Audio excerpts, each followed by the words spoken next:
Hey everybody, welcome back to the YouTube channel and podcast dedicated to helping you live a less certain and more curious life. I'm Scott, and tonight I'm going to talk about a music or a movie review that Anthony Fantano did over on his channel about A Complete Unknown, which is the Bob Dylan biopic with Timothy Chalamet.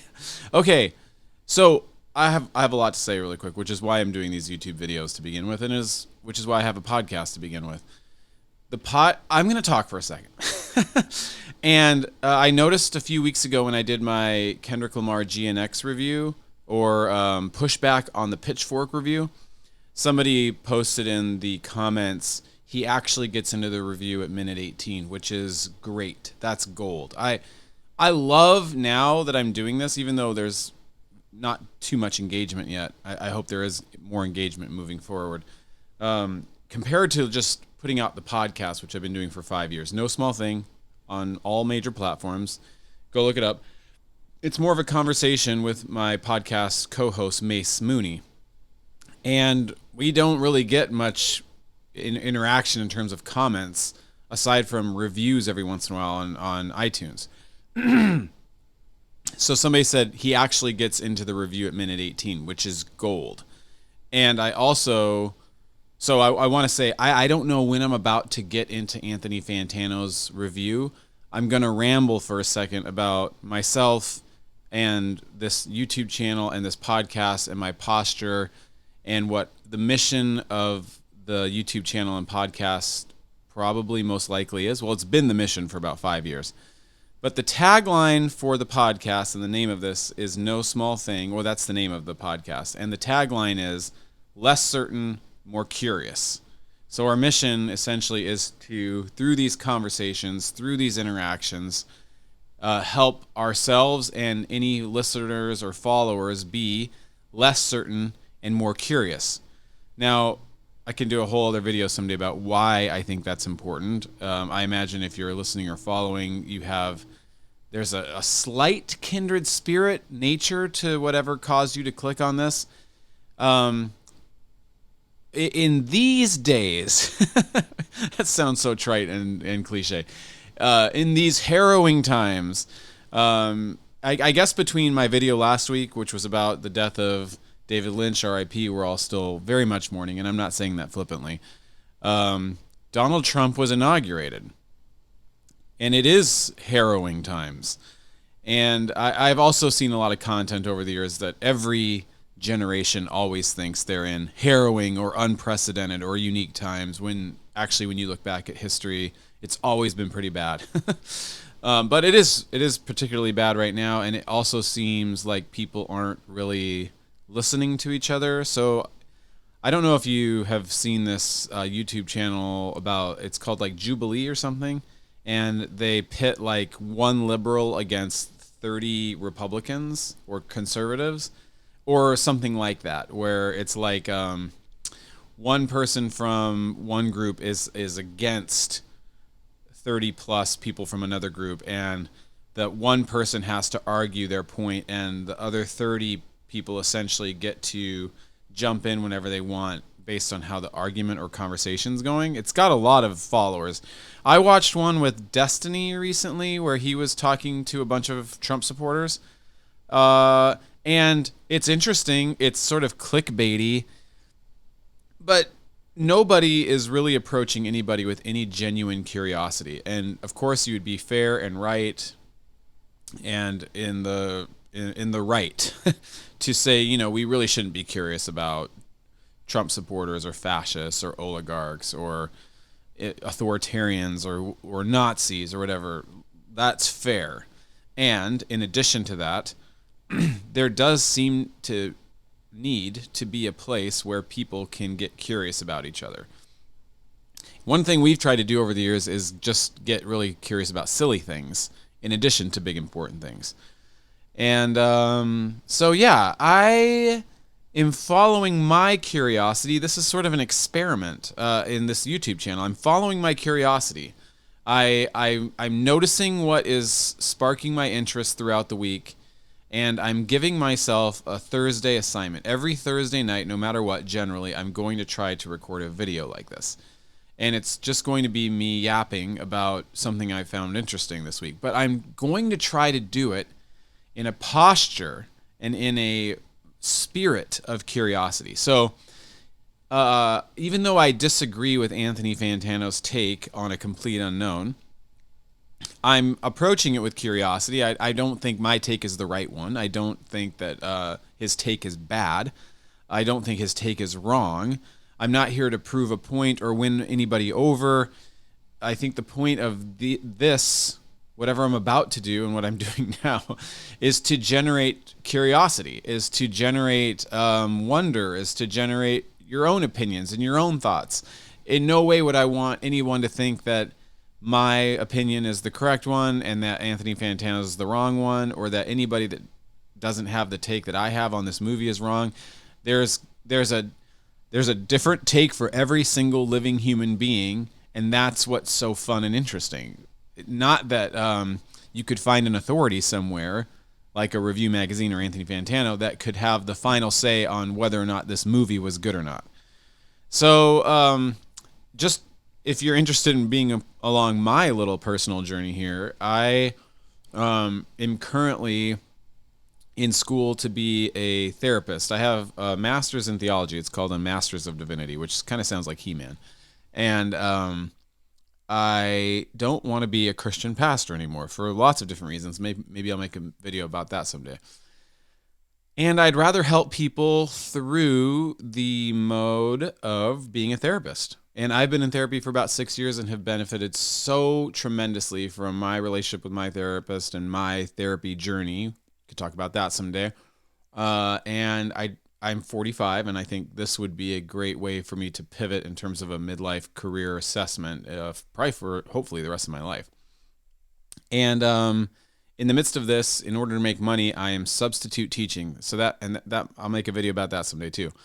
I sub every day for K through 8 and all the way through high school. It's different. It's a different assignment every day, and it's completely wild and interesting. And I wish I got paid more because it actually is a fascinating job. I can remain relatively anonymous because I work in 2 districts serving about 80 different schools, and I go to a different place every day. It's almost like Tom Cruise in Mission Impossible, and it's really exhilarating and funny and quirky and interesting. And I don't really have to be that person that's coming up with a lesson plan. So the only problem is I don't really have benefits, or I'm not getting paid that much money. Hence me wanting to get another master's degree and be a therapist. In the meantime, I would like to keep recording podcasts, no small thing, hopefully continuing to release an episode every week. This last week we released an episode just talking about hoodies, and I'll probably release an episode tonight or tomorrow that's separate from this YouTube stuff on Sigmund Freud, which is prompted by me being in grad school. So I'm already rambling for 8 minutes. Hopefully somebody in the comment section has talked about when I actually get to the conversation about Bob Dylan. But that's the posture or spirit in which I'm approaching some reflections about Anthony Fantano and his movie review. Okay, let me also just say a few quick things about Anthony Fantano. Love Anthony Fantano. Probably been watching him for like 7+ years. And one of the main reasons, I don't know if you guys follow Anthony Fantano, maybe I'll put a link to his channel in the description or something like that. He's so consistent. He calls himself the internet's busiest music nerd, and he pretty much is, aside from, I think there's an online niche conversation about if it's Anthony Fantano or Nardwuar, who is the busiest music nerd. But you can mostly rely on him for doing a review of most major albums that come out. And then he has another channel called The Needle Drop. Oh, no, I think that's the one. Whatever. He has 2 channels. The other one, he does memes, movie reviews, and then kind of talks about whatever he wants to talk about. He did a video recently about the Drake lawsuit and how Drake is talking about reactors. So that was really interesting. All that to say, I'm a fan of Anthony Fantano. And I appreciate his perspective, his opinions. I have learned a lot from listening to him over the years. I think he's a trustworthy news source. I think he's a good guy. I think oftentimes I typically agree with his reviews, although he's obviously not a movie reviewer. He's primarily a music reviewer. So this week he decided to do a movie review. One of the things I see, and this is one of the things I'm curious about, and maybe you're curious about it too, is the way we approach opinions and reviews. And it seems as if people get so mad when he does a review that people don't agree with. So if somebody is really enjoying an album and he gives it a 4 out of 10, people get very upset. And he's got 2 million followers, so I'm sure there's all sorts of people for all sorts of reasons coming at him for having an opinion. But it is interesting that any reviewer anywhere. Okay, also I just did a takedown, or I was pretty upset about Pitchfork's GNX review. Fair. I don't think my opinion is the correct one. It is just an opinion. And so the spirit that I think anybody should engage with this sort of stuff isn't like, I'm not mad at Anthony Fantano. I'm having so much fun listening to his perspective. And I watched his video about the movie before I went and saw the movie. So just so you know, I've seen the movie I'm about to talk about. A Complete Unknown about Bob Dylan with Timothée Chalamet, a bunch of different actors that I can't remember currently. I'm sorry. Hopefully you'll forgive me. I was sort of not looking forward to seeing the movie after I listened to his review because it was so negative. It was almost all negative, and I really respect his perspective. So I was like, well, maybe I don't want to see this movie. I'm a huge Bob Dylan fan. I guarantee there's thousands and thousands upon thousands of people that know way more about Bob Dylan than I do, and who are much bigger fans. But I'm a fairly big fan.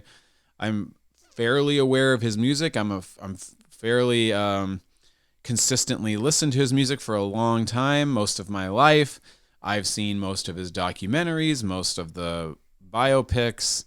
I've read his book Chronicles, which was an autobiography. Also, when I was watching Anthony Fantano's video, let me know in the comments what you think about this. My whole life, or my whole adult life, I've been saying the word I've been saying biopic when I see the word biopic. Anthony Fantano keeps saying biopic. So either one probably isn't correct, but what way do you lean if you're watching this? Like if you could write it in the comment section before you forget. That's one thing I'd be very curious about. What do you say, biopic or biopic?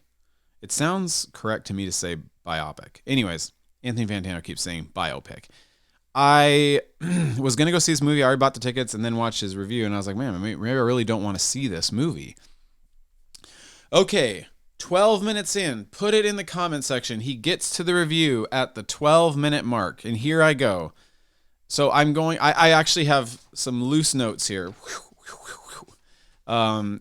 I generally try to not have notes when I'm talking because I don't want it to feel rote or uniform or planned out. I want it to feel slightly spontaneous.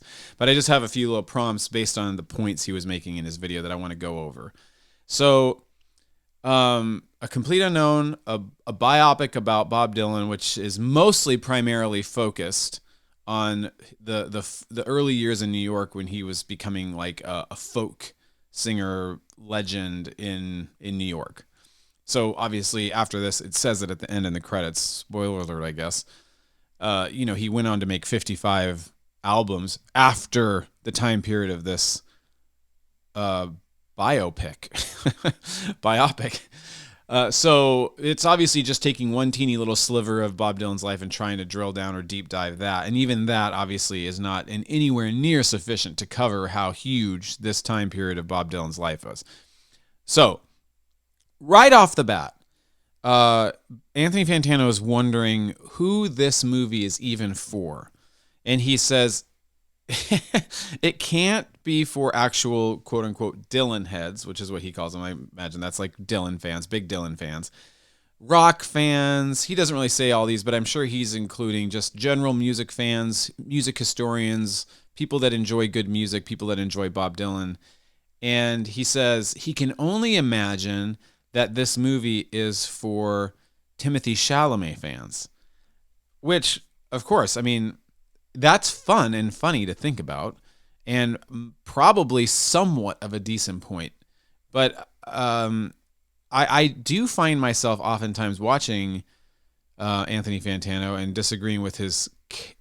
Oh, man, isn't this interesting? because this is a fresh thought right here as I'm talking. He doesn't like when people like the director James Mangold of A Complete Unknown caricaturize someone. So taking somebody who has a lot of complexity and human nuance and all that and making a caricature. And yet, and I'm saying this with love and insight and curiosity and spaciousness, knowing that we're not really having a dialogue. Anthony Fantano often caricaturizes fans and listeners. The most extreme being people that like still listen to Kanye, and he doesn't seem to have an imagination for someone that can be very upset, disgusted, offended, frustrated, actively condemning and dismissing, all the horrendous things Kanye has said over the last few years, and still kind of, I mean, at least secretly enjoy his music, and even kind of secretly still enjoy Vultures. I think there's a lot of bizarre, weird, strange, disappointing problems with both Vultures albums, and yet as a Kanye fan, I still kind of enjoy him. And he's like, if you still listen to Kanye, you're just sort of slithering, slimy, brainless idiot. And here I am. I mean, maybe to a certain extent I am, but yeah, he caricaturizes. He can't fathom in this review that a Dylan head or a music fan would actually enjoy this movie, and here I am enjoying the movie. So I hope I've said that. I really, really enjoyed this movie, which is why I'm making this video. And then says, just Timothée Chalamet fans. Now, I'm definitely a bigger Bob Dylan fan than I am a Timothée Chalamet fan. I'm a casual Timothée Chalamet fan. I'm trying to think of the movies I've seen him in. I liked Lady Bird. I liked Call Me by My Name. Call Me by Your Name. I liked Little Women. What else is? I liked him a lot of like Wes Anderson movies. I know he's been in tons of big movies, but I'm not like a Timothée Chalamet fan like that. So I'm not even like, oh yeah, this big movie that he's in. I know he's famous. I know he's a serious, talented actor. I enjoy his movies. Oh, I didn't really like him as Willy Wonka. It's as good of an actor as he was too sweet, too syrupy and predictable. He didn't have like the dark eccentricity. Anyways, that's a whole other thing. But I didn't like the new Willy Wonka movie. So not for Dylan heads, not true. I don't consider myself a Dylan head, but a definite Dylan fan that has a pretty good working understanding of this season of Dylan's life, especially the music. Watched all the interviews, well, most, and have a real love for Bob Dylan. So I would say, in a spirit of curiosity and wonder and interest, who is this movie for? I would say, I'm not going to look at you like Anthony Fantano and say, I know who it's for and who it's not for. It can't possibly be for Dylan heads. I'm genuinely interested in what type of personality enjoys this movie. It seems when I go look at the comments of that review that Anthony Fantano did, and a lot of comments in old YouTube Bob Dylan footage, people are coming back to these clips of like Bob Dylan at the Newport Folk Festival, or some of his interviews during this time when he does this really funny one with like Time Magazine. And people are there like, oh, did you come from the movie? This was such an iconic movie, such an iconic person. I'm so glad that this movie is turning people on to Dylan again. And these people that are commenting seem like Dylan heads. So I don't know what to do with that. Well, I do know what to do with that. I think Anthony Fantano is generally probably mostly not correct when he says that this is just for Timothée Chalamet fans. So the next thing that I think is really significant and interesting, because it brings up so many ideas and thoughts about movies in general, is that this isn't an accurate movie, which is a fair gripe. It's a fair critique. It's a fair assessment, and it really isn't.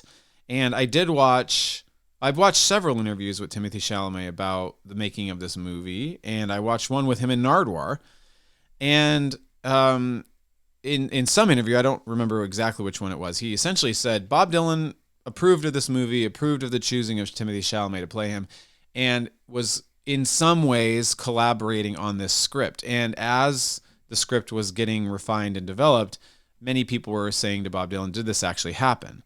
And Bob Dylan was sort of coy and was like, is it really that important if it actually happened? And so as a Dylan head, I wouldn't call myself a Dylan head, as a Dylan fan, it seems as if he has played fast and loose, and it's a lot of artists have done this. Like Bruce Springsteen comes to mind, with his history. You know, Bruce Springsteen kind of singing as a working class factory worker, and so many of the stories he's telling are just using his imagination. Imagine putting himself in the role of a worker or the role of his dad, and then people sort of falsely assuming that this is actually his real life. And Bob Dylan continues to be very mysterious about his history and his biography and like his story. And so Anthony Fantano is like, okay, this opening scene with Pete Seeger and Woody Guthrie never happened. And so many other scenes that happened in this movie never happened. It didn't go like that. These are just fabrications. And Bob Dylan was more than happy to create those fabrications. And it seems to me, okay, again, a valid critique. If you're going in wanting to see a real true to life biopic, we'll just go back and forth, biopic, then I can see how you'd be frustrated with fabrications and from telling the story in not a completely literal true to life way. But I'm going to get to a contradiction that Anthony makes in his review in just a second. It's like a little bird or dove or something.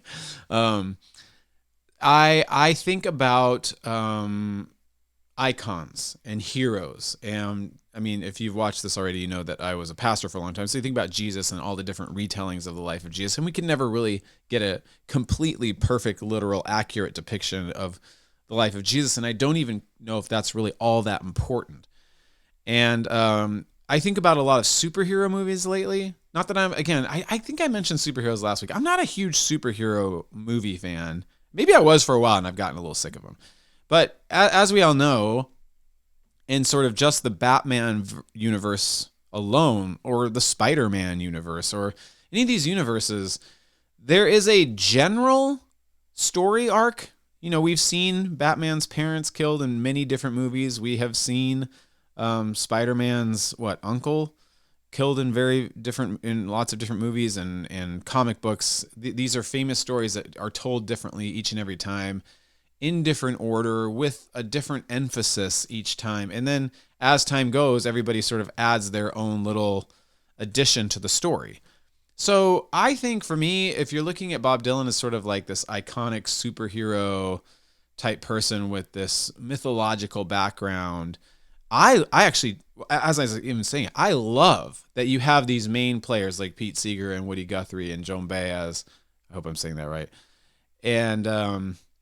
And then you sort of work with actual Bob Dylan and work with these actual actors and writers to just tweak the myth a little bit and to say, yeah, like some of the raw material was a relationship with Pete Seeger and Woody Guthrie. Wouldn't it be cool if we imagined that they had this interaction where Bob Dylan plays his tribute to Woody Guthrie and Pete Seeger in the hospital? So right off the bat, I have to say, as like a movie reviewer or a movie enjoyer or a cinema enjoyer or a art enjoyer, all that I can really do, and this is what I was trying to do and watch while I was watching this movie, is see if I'm actually enjoying it for whatever reason. I can have a little bit of my critical mind turned on, and I'm also doing that thing of like pausing my judgment to a certain extent so I can enter into the world that this crew, these actors and writers and directors, are trying to create for me. And if I'm just paying attention to my gut right off the bat, this opening scene with Pete Seeger, Woody Guthrie, and Bob Dylan, I'm enjoying it.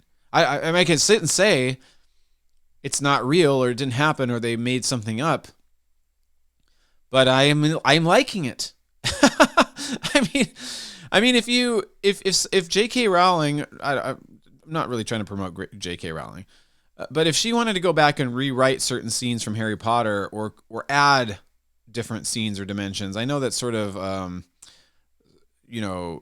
tweaking whether this is the actual story or something like that. But I would be interested in seeing more and hearing more and reimagining certain scenes and stuff like that, or anything that you can think of that's a story, like Star Wars or Lord of the Rings, any of those things. So this is sort of a mythological figure, a mythological time. It really happened, but also we've made so much myth out of it. So why not just create this really fun and interesting scene? I liked it, along with many other scenes that were probably just slightly fabricated or tweaked or dramatized. Okay, so listen to this. I'm imagining myself having a conversation with Anthony Fantano. One critique is, and I'm approaching this with curiosity and love and gentleness and passion. One critique is it takes too many creative liberties in terms of creating scenes that never happened. The very next critique is that it's a Wikipedia movie. So it's too by the books. There's nothing new being said. I mean, go back and watch. I don't think I'm adding or misquoting Anthony Fantano. He says it's just too by the book. We know this story. You're basically just doing a carbon copy, cutout, cookie cutter, blah blah blah, rendition of a story that we all already know. Whether you've read Chronicles, his autobiography, or you've seen these documentaries, or you've just generally heard other people tell these stories. We know this story already. You're not adding anything to it. So there obviously is a slight contradiction there, and everybody is welcome to contradict themselves, and life is contradictions. And to get curious, I think one of the first and foremost things would be to hold two competing ideas in tension. I'm not saying any of these things need to cancel the other out, but it does seem strange to say that one of your big gripes is there's too many creative liberties or they fabricate scenes, and it's also just a cookie cutter Wikipedia movie, which I also don't think is entirely true. I think it's very dramatized. I think it's very romantic. I think it's very moving. So they take things that you've heard, whether it's in articles or in documentaries here and there, stray information, and put together, which is, I guess, what movie makers, directors do. Put it together in a way that's moving and relatively insightful, for me at least, and helps you look at these things through a new lens, and honestly probably does and has introduced new people to the life and work and music of Bob Dylan and all these other people that are involved. So I imagine, I mean, it got decent score on Rotten Tomatoes. I imagine many people have enjoyed it. Leonard Maltin, who's one of like the oldest living, I'm sorry if that's offensive, but I think he is really old, music or movie reviewer, said it was his favorite movie of the year last year. Now I'm sure that has something to do with he grew up in that time and this is a very nostalgic movie for him, but I'm sure he's a relative Dylan head. He's obviously also a really reputable movie reviewer, and it was his favorite movie of the year. I'm not making that up. You can go look up Leonard Maltin. Go look up his A Complete Unknown movie review. Okay, here's another little gripe that Anthony Fantano had with the movie, that again, it's fair, it's his taste, it's what his opinion is, it's valid, and also I just don't find myself agreeing with it. And I wonder how we could apply the same logic to other movies or other mediums or other forms of movies that aren't just the biopic.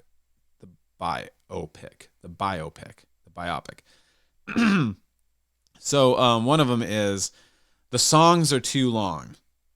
These are songs that are already in existence. You can go listen to them on CD or anywhere. You can go listen to these songs on tape, on vinyl, on streaming, wherever you listen to music.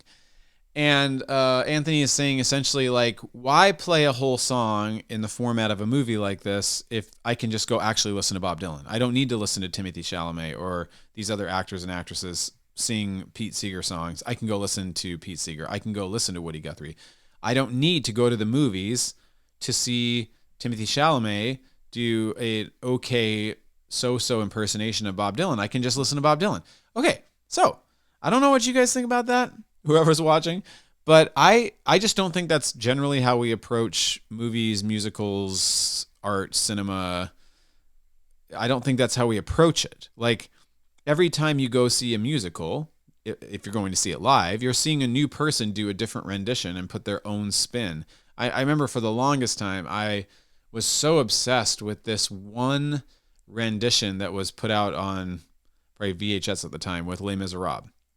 And I had those actors and actresses and performers playing, Jean Valjean and Marius and all those other characters, Cosette, and, the song Bring Him Home. I had that Valjean in my head for like 10 years. And I did think it was a little strange the next time I heard a different rendition of Bring Him Home or any of the other Valjean songs. And when you see Hugh Jackman do it, this is his own version. So yes, you can, if you want, go listen to Bob Dylan. And again, I just found myself naturally enjoying Timothée Chalamet's performance and the other performances in this movie. I wasn't thinking, oh, I could just go listen to Bob Dylan. I was like, oh, this is a cool, different version of the song, a different rendition. You're really seeing somebody like Timothée Chalamet, who is a good actor, put his own spin, his own heart and soul and texture and voice into a type of performance in the context of a movie. I'm not entirely sure I would be super hyped to go listen to this soundtrack, although I'm sure I would enjoy it. I'm sure I would enjoy in the soundtrack the order in which they put the songs, and that would kind of take me through the movie or something like that. But, he says, they're spending too long giving you the full version of these songs in the movie. And I really, from my personal taste, just could not disagree more, because once the songs come and they've given you, in whatever way, fabricated or not, a context for the song that's about to be played, I really do want to hear the full song as a fan, as a borderline Dylan head. I want to hear the full song, and I would feel slightly ripped off or something if, I don't know, ripped off. I would feel cheated. I don't know what the right word would be. I would be left wanting if they skipped over the song and didn't let us linger with it and enjoy it, and let these performers inhabit these roles and give us new versions of these songs. So I just don't think that's the way it works with like musicals. Like, when somebody comes out with like Wicked recently, it's not like we say, oh, we already have the Adele Dazeem. Is that the right? I always think of John Travolta. Idina Menzel? Did he say Adele Dazeem? Idina Menzel. What's her real name? Biopic. I just got Travolta'd. I forget her real name, but, these, Ariana Grande, whoever's playing the new characters, Jeff Goldblum, in this new Wicked, we don't say, oh, I can just go listen to the old Wicked. I've already seen Wicked. I've already seen these other actors, Kristen Chenoweth. I've already seen Kristen Chenoweth do Wicked. I don't need to see Ariana Grande. I just don't think that's how it works. And of course you can say you're not interested. That's totally fine. But I just don't think the logic applies to most things. I think for whatever reason, which is fair and fine, Anthony Fantano just didn't like the movie, and he's trying to figure out why. I just don't think these reasons seem compelling to me. They might seem valid, but they're not terribly compelling. The last one I'll address, and then I'll have some closing thoughts, is he really has a problem with Timothée Chalamet's general portrayal of Bob Dylan. And again, I just didn't find myself having a problem with it. And I was watching Anthony Fantano's review, and he even shows a lot of the interviews that I would have been referencing in my mind to kind of show that Bob Dylan didn't really talk how Timothée Chalamet is having him talk in this movie. And first of all, I guess I would say, even when Anthony Fantano shows these clips, I kind of find myself disagreeing. I'm like, he did talk a little strange, not strange, but different, unique. He talked like Bob Dylan. He didn't sound like everybody else. When he's doing this Time interview, he talks and enunciates differently, and he also seems slightly disconnected. Anthony Fantano is like kind of being very protective of Bob Dylan and saying he's not this jerk asshole disconnected from emotions and people. And I want to say, based on a little bit of what I know about him, based on a little bit of what I'm noticing in these interviews, the same ones that Anthony Fantano is showing and helping watching together, I'm like, he is a little awkward, and that's fine. I think I like that Bob Dylan's a little awkward, and I think generally Timothée Chalamet's portrayal. So also, I love that I've been seeing a lot of these interviews, and people call Timothée Chalamet Timmy, I guess, if they're close to him, which I think is funny. And so does Anthony Fantano in this review. Timmy just doesn't do a good job of playing Bob Dylan, and sort of over accentuates his the weird way he uses words, and then he thinks sort of the directors and people around surrounding this movie accentuate Bob Dylan's sort of antisocial, awkward tendencies, which I think you could make a valid argument that says, for your own taste, they over accentuated, they overdid it, and maybe they did to dramatize something. I didn't find myself put off. If anything, I sort of found myself thinking that Bob Dylan in this version, and I would enjoy another version. I like Kate Blanchett's version of Bob Dylan. Was we were sort of upplaying the disconnect that he had from a lot of people, and the mystery, and even a little bit of the frustration he had with the music industry. And so then it sort of culminates in this Newport Film Festival. I guess I'm giving a lot of spoilers. I guess this would be for people that have already watched the movie. Or it's for anybody that wants it. Anthony Fantano's like, this isn't really exactly how the Newport Film Festival went. And I would say, as somebody that is relatively knowledgeable about Bob Dylan, I've always heard that there was a lot of controversy around Bob Dylan going electric, and about specifically this Newport Music Festival, Folk Festival. And specifically, you can go on YouTube and watch this performance, and you can hear people booing. It's now for whatever reason, all the things going on behind the scenes, the exact reasons why it was controversial, we don't know. They probably dramatized it a little bit. It was really poignant. I would say just that scene alone is a really good study on any moment in time that is disruptive. And you can just look at that as a metaphor and meditate on, like, what does it mean when a community or a way of life is disrupted, and what do we do with that? And who sort of embraces it, who is trying to, like Pete Seeger at one point is like running for some axes to try to cut down the like sound stage or something like that. But again, I found myself listening to Anthony Fantano's review and thinking, this doesn't make much sense to me, because he's sort of saying, like, he's sort of saying, it seems to me that the directors were saying, oh, Bob Dylan inadvertently or unintentionally sort of ruined the Newport Folk Festival by going electric. He plays he plays Rolling Stone, he plays Maggie's Farm, I forget the other one, but which is also just a really cool punk rock moment. I was riveted. I was really vibing hard with this movie. So Anthony's like sort of like laughing and saying, hey, you know what? The Newport Folk Festival is still going, and people actually play electrical instruments. And now he seems to be implying this wasn't as disruptive as people think. It's still going. It's still successful. Joni Mitchell played there recently.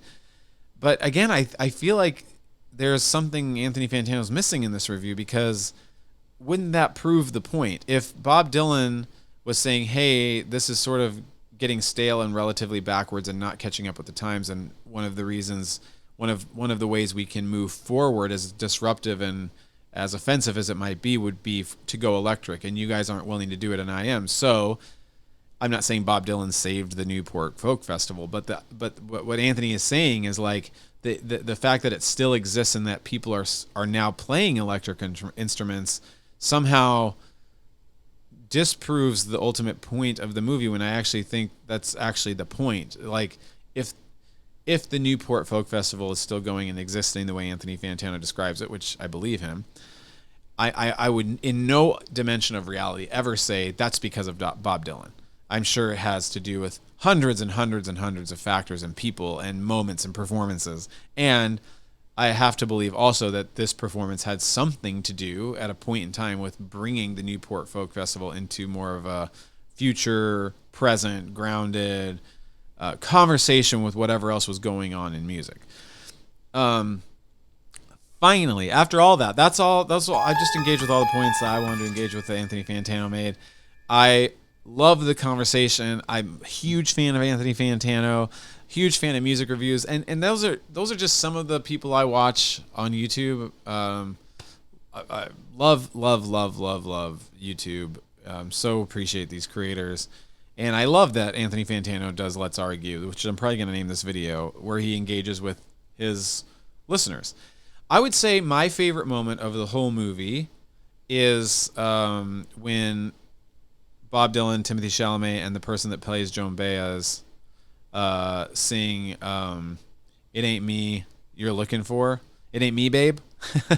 I already love that song, and the way they dramatize it, and also I think there is footage of them performing the song, and so it does have the charge in real life when they did this that it has in the movie, but they charge it up even more. And I think I saw the woman that plays Joan Baez, which is also a cool breakout role. I think she's got a ton of talent and charisma. And then so her and Timothy Chalamet, I think, have really great chemistry.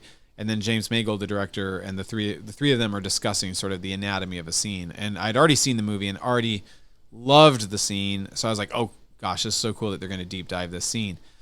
But the chemistry that they have in this moment and the backstory where, like, he had already sort of pouted on stage and refused to sing some songs, and they have like this anger chemistry. Like, she's like flipping him off backstage. She doesn't know if he's going to actually sing or pout and walk off the stage again. And then she also has like this really badass strength that maybe she in this movie at least is the only character that really stands up to Bob Dylan the way that other people can't. And so she just looks at him and says, I've already chosen a song, we're going to sing it, and just kind of goes right into it. And you don't know if he's going to follow her or pout or go off, and he just goes. And they just have this, like, first of all, the lyrics to that song in and of itself were ahead of its time and very interesting and provocative and could probably narrate so many interesting relationships. And then it narrates his relationship with her, his relationship with his other sort of quasi-girlfriend who's off to the side on the stage. And there's a lot of joy, a lot of probably sexual chemistry and tension and anger and confusion and energy in this performance. And it's enjoyable. If you're watching the movie, I don't know. It doesn't, I'm not thinking, I'm sort of suspending reality to a certain extent. I'm not really thinking, is this accurate? What about that opening scene with Pete Seeger and Woody Guthrie? You know, how true are they being? It's just like these performers are performing something that I find tremendously enjoyable. So, winding down, less certain, more curious. I am relatively sure of my enjoyment of this movie. I'm very curious and interested in other people's takes. I'm interested in why I was so provoked by Anthony Fantano's review. I've probably watched it 3 times. I watched it earlier today to refresh my memory to see if I was remembering what he had said correctly. And I'm interested in why I was so provoked by his review. And also, I haven't seen something like that where I almost uniformly disagreed with most of the points, especially after I saw the movie. You know, before I watched it, I was like, maybe this is going to be a trash movie. I'm going to hate it. And again, I was almost sort of dragging my heels before I went. But yeah, once I got there, I was like, this is a great movie. It's not, I would give it like a B. I'm not like saying it's like the best movie I've ever seen, but I would see it again and I enjoyed it, and I don't regret seeing the movie in theaters. And I will think about it a lot, and I'll maybe even listen to the soundtrack. Maybe I'll go listen to it after this. But again, if and when this ever does spark some potential conversation or back and forth in the comment section, which I'll just keep making videos with the assumption that would happen. Because I'm sure with most YouTubers, if you keep making videos and you are consistent, I'm sure some people will start to follow and want to talk about it in the comment section. So let me know what you think. Who is this movie for? What did you think of Anthony Fantano's review? What do you think of my thoughts and comments here? Please disagree. Get curious about your own opinions about Bob Dylan, his music, his history, his lineage, his documentaries, all that's been written and said about him. What am I missing? I'm sure there's still so many. I mean, I've seen the Martin Scorsese documentary. Yeah, I've seen lots of. There's one documentary that's sort of legendary and known. Maybe I'll put a link to it in the in the description. One documentary where he's like midlife, so probably my age, and he's in a trailer, and it's in a sort of a documentary format, but it's mostly like a long, extended, sort of like 70-minute review, and I think it's in black and white, and it's essentially a very interesting, provocative, long-form interview, and most of the time that Bob Dylan is getting interviewed, he is drawing a portrait of the person interviewing him. So it's very philosophical and meta and artistic and has like, performance art vibes in a way. But, I've seen these things, and I'm a Bob Dylan fan, and I like his music, and I like what people have done with his music over time. And he's very complicated and mysterious and strange. And he's also part of a time in history that is also complicated and strange. And he's flawed. And, recently I saw that documentary of Michael Jackson and it's not Stevie Wonder, is it? A whole group of people doing that We Are the World, the recording of We Are the World. And there's so many great memes online where Bob Dylan at that time had showed up to do his part and he just can't get it, or he's doing performance art or something like that and acting like he doesn't get it and can't sing the piece, which is also hilarious. But I liked the movie, and again, I'm going to keep making things on Thursdays based on my interests throughout the week. What is bubbling up to the surface that is essentially the most interesting thing for me that week? I'm pretty sure Mace, my co-host, and I are going to record an episode this weekend about David Lynch, and maybe a few episodes with interviews with friends and other people, just continuing to process and think about David Lynch. We started rewatching Twin Peaks recently, which I haven't watched the original Twin Peaks in probably 7 or 8 years. I watched The Return 2 or 3 years ago for the second or third time. But that original Twin Peaks is just chef's kiss, so good. And there's just so much to say and process and think about with David Lynch. So I might be talking about David Lynch again sometime soon. I want to talk a little bit about this idea of less certain, more curious. And I'm sure something else will happen and transpire this week that I'll want to talk about. But if you made it this far, thanks for listening. I am excited to be sharing these thoughts with you. I, strangely, even though I'm sitting in a room by myself, have a lot of fun, which is why I'm doing this. I have a lot of fun just talking and sharing some of my thoughts. So, thanks for listening. And in the spirit of Anthony Fantano, Bob Dylan, forever.